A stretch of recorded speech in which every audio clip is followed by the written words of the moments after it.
Today I'm going to be making something really yummy, and this is a chocolate cream cheese dip. So let's get on with the ingredients. 1 package of cream cheese, and I'm using Kraft Philadelphia today. This is 8 ounces or 250 grams. 1/4 cup of butter, and I'm using salted butter in this recipe. 5 tablespoons of cocoa powder. 2 cups of powdered sugar. That's also called confectioner's sugar or icing sugar. 5 tablespoons of flour, and I'm using just regular all-purpose flour. 4 tablespoons of milk. 2 tablespoons of brown sugar. And 1 teaspoon of vanilla. So those are the ingredients, so let's get started. Alright, so our first step, I'm going to get in all of our cream cheese. And that cream cheese is soft. I've had that sitting out on the counter for a few hours. And also some warm butter. And you just want to have your butter warm as well. You know, room temperature. It just makes everything much easier to combine. Alright, and then I'm going to get my mixer. And I'm just going to start incorporating this. I just want to cream this up together.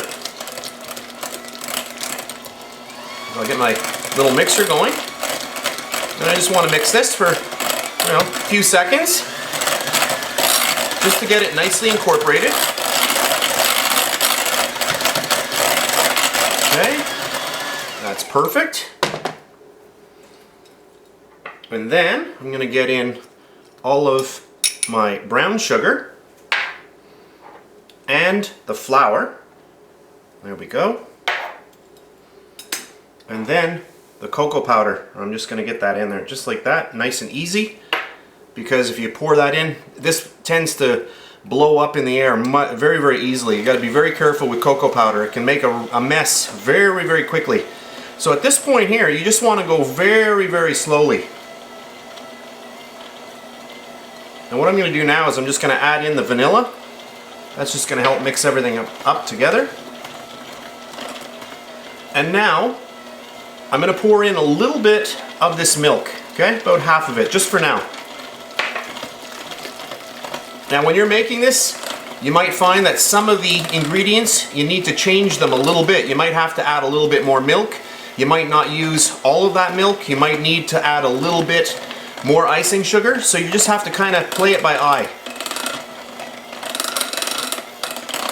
So I'm just going to get my mixer going here a little bit faster. Okay.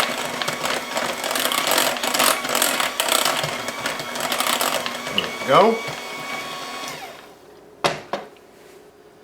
Okay, and then I'm going to add in all of our powdered sugar. And that is also called confectioner's sugar or icing sugar. 3 different names, it's all the same sugar. And now I'm going to take my mixer, and I'll just get that on speed number 1. Now one note, you could have sifted everything in here. I'm not sifting today.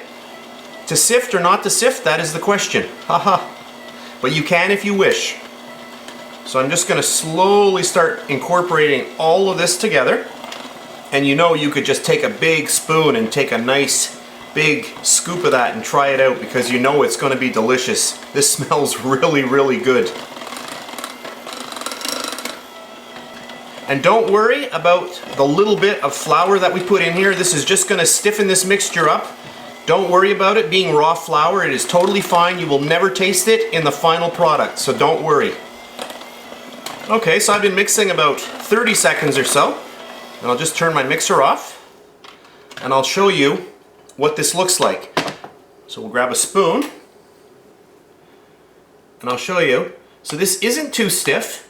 I could add a little bit more sugar if I wanted to. What you want is to have apple slices and pretzels and anything that you're going to be dipping in here. You want it to be thick enough that it's going to stick to whatever you're sticking in here, but you don't want to have it, where you're snapping pieces of food off. So this is nice just like that. I could add a little bit more icing sugar, but I like it just like that. It's nice. And there we go. So I used about half of the milk, so I used 2 tablespoons of milk. Now if you find that yours is a little bit on the runny side, then all you have to do is just add a little bit more sugar and that will stiffen it up. But I like it just like that. You can see that this recipe is super fast, super simple. And there we go. I'm just gonna try a little bit of that. Oh, that's really, really good. A really, really deep chocolate taste, and you get the tang from the cream cheese. Really, really good. That is good. On another note, if you wanted to use this for a frosting for a chocolate cake or a vanilla cake, I would just add a little bit more sugar just to thicken this up just a little bit, and you would have a beautiful frosting as well here. This is really, really nice. This is a really nice dip. Okay, so at this point, the recipe itself is finished. Now I'm just going to transfer it to a nice little bowl. Okay, I've got myself a nice little serving bowl here. And I'll just get it right in here. Just like that. Now, if there's just a few of you at home, you might want to half this recipe. I'm making this for a party, so it makes quite a bit, as you can see. I'll just put in that much. You can see how much I have left in the bowl, just a little bit here. But there we go. Okay, and what I'll do is I'll just zoom in. And for a final optional step, when you want to serve it, you can just take a few chocolate chips. Any type will do. I'm using semi-sweet here. And just put a few on the top. Just like that to make it all look pretty. Perfect. And then you can just serve it with some nice pretzels or apple slices or, you know, different types of fruit. I find things that are salty like pretzels work really, really well.